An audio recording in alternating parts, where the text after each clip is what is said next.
back to Central Valley Talk. This show is authors and artists. We come here every 3 days a week now, Tuesday, Wednesday, Thursday.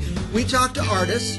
And by the way, we used to talk to artists from Fresno, but because of COVID, we learned this thing called Zoom, and now we talk to artists all over the world, all over the country. Our guest, as you can see, is Danielle Orsino. Is that correct so far?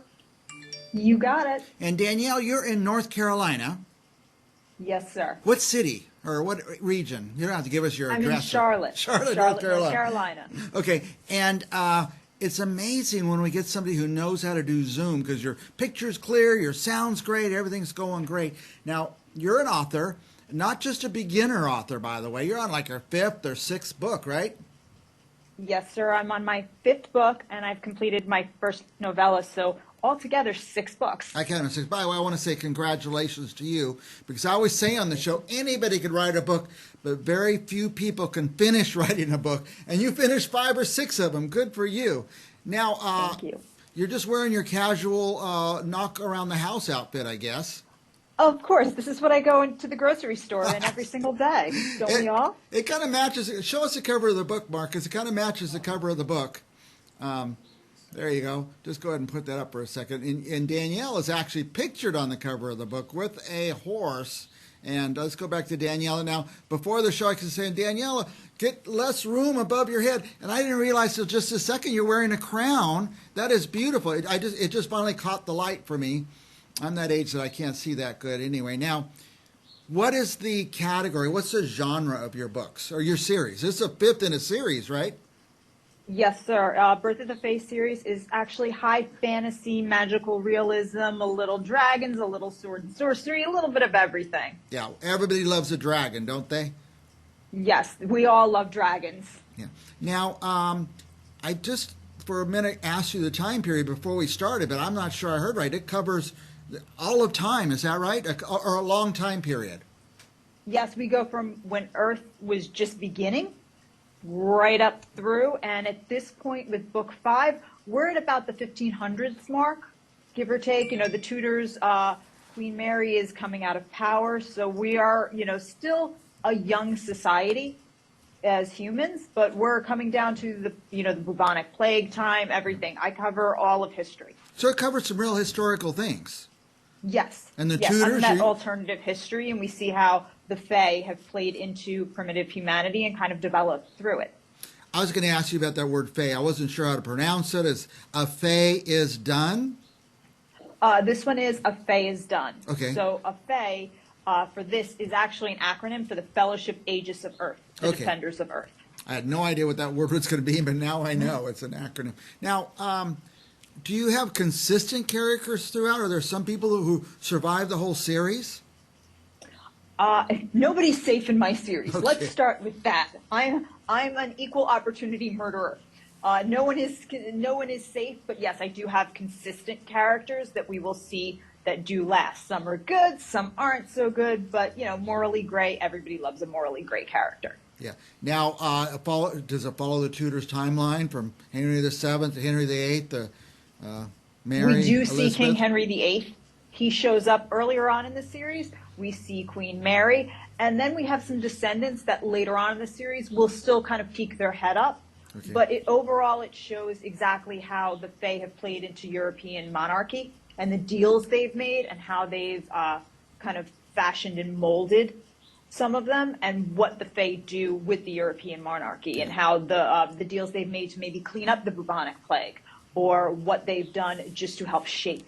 Yeah. You sold me in a very short time, but I have this special interest in some of the things you're talking about, from dragons to the Tudors to European monarchy and stuff like that.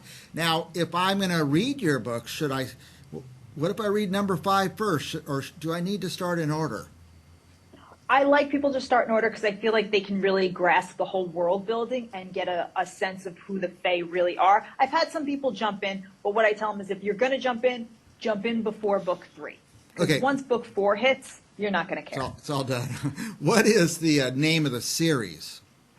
The series is Birth of the Fae, and then from there it goes. The first book is Locked Out of Heaven. Thine Eyes of Mercy is book 2. From the Ashes is 3. Kingdom Come is 4.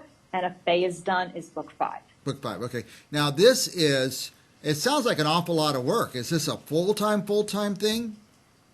Yes, it's turned into a full-time gig. Yes, it's a lot. There's a lot of world building. I do a lot of research. I don't skimp on the research at all. Yeah, you were telling me about something. You even studied the etiquette of the Tudor period. Yeah, I took a class in Tudor etiquette when I was writing Thine Eyes of Mercy to make sure that what I wrote was correct. I even went as far as to take a class in Old English and writing Old English, but that got thrown out to the side, you know. But even my dragons, I did a tremendous amount of research to make sure my dragons are correct and I'd like to say plausible, Okay. you know, from a physiological standpoint. Personal interest, any Scotland in the book? I got a little Loch Ness monster in there. Okay, I did not forget Nessie. That's my spirit animal. Got Nessie in there. Good. Now, first of all, where would we begin to find these books? I assume Amazon is one place. Amazon, Target, BarnesandNobles.com. Bookshop.org is my personal favorite because they do donate to local bookshops. Mm-hmm. So I like that. You can always go to fourhorsemenpublications.com, which is my publisher, and find out where you can go for any of the books. There's ebooks, audiobooks. So I'm kind of all over the place, which is great. By the way, are they all on audiobooks? Locked Out of Heaven is audiobook, which you can get on Audible. Thine Eyes of Mercy and From the Ashes was just completed on audiobook because it just won NYC's Big Book Award for Distinguished Fantasy Favorite. So we kind of pushed that through real quick. That's great. Yeah, my age, 63, I read. That's my thing. That's all I do is read all day. I just can't read so well anymore because of my eyesight and stuff. It's become a chore. So I switch over those audiobooks, and I'm just loving that. So thanks. I love audiobooks. Yeah, thanks for Me doing as well. And I listen everywhere now, at the gym or in the bathtub. All the time I'm listening. Yeah. So, getting way more reading in now with the audiobooks. So if we went to your website, which is birthofthefae.com, I don't think you could see it, Daniel, but we have all this on the screen. Birthofthefae.com. What would we find there? You'll find out more information about the books, a little synopsis about the books, a little bit about me, and then all the social media tags where you can find me on Instagram, things like that, and just kind of giving you a brief overview and where to buy the books. Now, on social media, is there discussions going on about your books? Other people have read them and they're commenting? Yep, you can find that on Goodreads. I do have a Goodreads Goodreads, profile. yeah. I'm on Goodreads. I love that, yeah. That's a great place to go, kind of, figure some stuff out. But Instagram is always the best place to find me. You can see actually some of the before pictures on the covers and what they look like before Four Horsemen did their magic, which is always fun. Now, the people who are commenting, anybody getting mad at you for killing off their favorite character? There's always a little bit of that, no spoiler alerts or anything, but always, everybody's got their favorite. But also I find characters that I didn't think were going to be major players. People are really like, oh, I want to see more. And that's how my novella came about, was fans saying, I want a dark face-centric book, or I want a dragon-centric book. And that's how Fire, Ice, Acid, and Heart came out, the novella. It sounds like if you could get people to read your first book, you've got them hooked, and you're going to keep the series going for a long time. That's kind of how it all started, was once they got into Locked Out of Heaven, they all everybody was like, well, okay, where's this going? What's going to happen? And it all just kind of snowballed, which is great. Yeah. Now, it's going to go on and on. Any movie rights being sold or anything like that? There's some chatter a little bit about animation, which is what I'd really love. There's some video game chatter, which is really great. There's talk and there's mumblings and rumblings, which I'm very happy about. But right now I'm more concentrating on just getting the books out there, doing an oracle card set to go with the books, coloring books, things like that, and just getting more stuff done. Yeah, I love how you think you got all these things going on in your mind.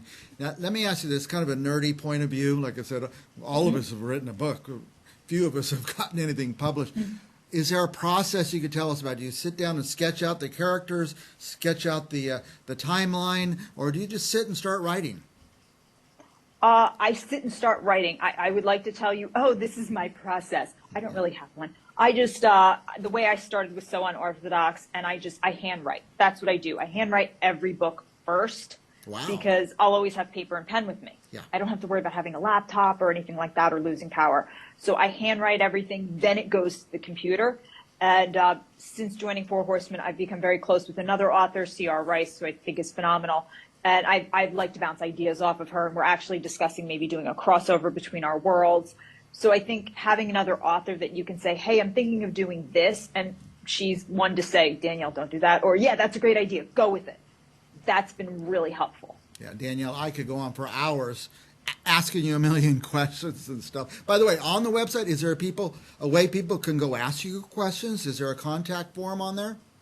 Yep, there's a contact us page, and I always tell people, hit me up on Instagram on the DM. Instagram. I do read them, so I will always answer. I've had fans ask me questions about that, so I always say, just hit me up on the DM, ask me, and I'm always happy to help when it comes to people who want to write, because I did everything wrong in the beginning. Everything that you shouldn't do, I made that mistake. I can almost guarantee you. That's your process. So I'm always happy to help.